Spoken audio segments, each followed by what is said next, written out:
दोस्तों, कभी कभी ज़िंदगी एक ही घर की इतनी परीक्षाएं लेती है कि इंसान सोचने लगता है, क्या सच में इतना दर्द भी किसी की किस्मत में लिखा हो सकता है। आज मैं आपको एक ऐसे ही परिवार की कहानी सुनाने जा रही हूँ, जहाँ कभी हंसी थी, रौनक थी और बच्चों की आवाज़ों से पूरा आंगन भरा रहता था। एक घर था, उस घर में बुजुर्ग माता पिता रहते थे। उनके 2 बेटे थे और दोनों ही बेटों की शादियां हो चुकी थीं। घर में 2 बहुएं थीं और 3 छोटे छोटे बच्चे। बड़े बेटे की 2 बेटियां थीं और छोटे बेटे का एक छोटा बेटा। शाम को जब सब लोग एक साथ बैठते थे तो घर में खुशियों का माहौल होता था। बच्चों की हंसी और बुजुर्गों की दुआएं उस घर की पहचान हुआ करती थीं। लेकिन शायद किस्मत को कुछ और ही मंजूर था।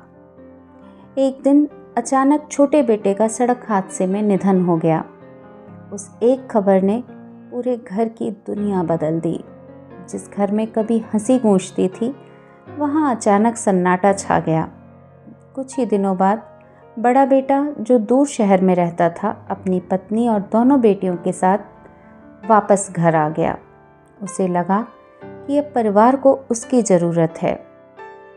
लेकिन शायद किस्मत की कहानी अभी ख़त्म नहीं हुई थी। कुछ समय बाद घर के बुजुर्ग पिता के साथ भी एक हादसा हो गया और उस हादसे के बाद वो पूरी तरह बिस्तर पर आ गए। अब घर की सारी जिम्मेदारी बड़े बेटे के कंधों पर थी। वो सुबह से रात तक घर और परिवार को संभालने की कोशिश करता। लेकिन समय के साथ घर का माहौल भी बदलने लगा।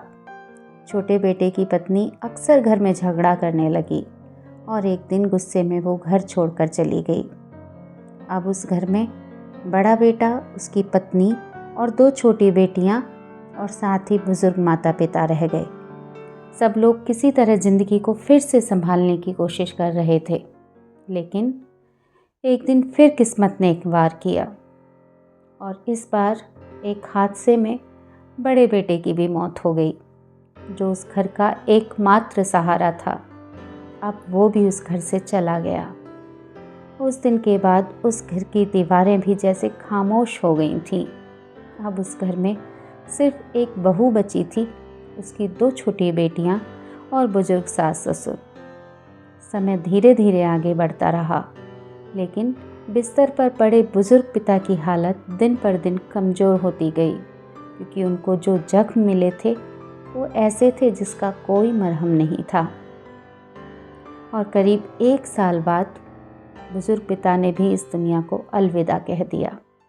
अब उस घर में सिर्फ 4 लोग रह गए, एक बहू, उसकी 2 नन्ही नन्ही बेटियां और उनकी बूढ़ी दादी। जिंदगी ने उनसे बहुत कुछ छीन लिया था, लेकिन फिर भी उनकी आंखों में एक छोटी सी उम्मीद अभी भी जिंदा थी। उम्मीद कि एक दिन उनकी जिंदगी में भी फिर से उजाला आएगा। कभी कभी जिंदगी इंसान को इतनी बार गिराती है कि लगता है अब उठना मुश्किल है, लेकिन सच यही है कि इंसान की सबसे बड़ी ताकत उसकी उम्मीद होती है। और शायद इसी उम्मीद के सहारे वो 4 लोग आज भी अपनी ज़िंदगी जी रहे हैं, आज भी अपना जीवन संघर्ष में गुजार रहे हैं। दोस्तों, अगर ये कहानी आप सभी के दिल को छू गई हो तो इस वीडियो को लाइक ज़रूर कीजिए और ऐसी ही दिल को छू लेने वाली सच्ची कहानियाँ सुनने के लिए चैनल को सब्सक्राइब ज़रूर कीजिए, क्योंकि कभी कभी किसी की कहानी सुनना भी हमें ज़िंदगी की बहुत बड़ी सीख दे जाता है। आपसे फिर मिलती हूँ ऐसी ही किसी और कहानी के साथ। तब तक के लिए धन्यवाद।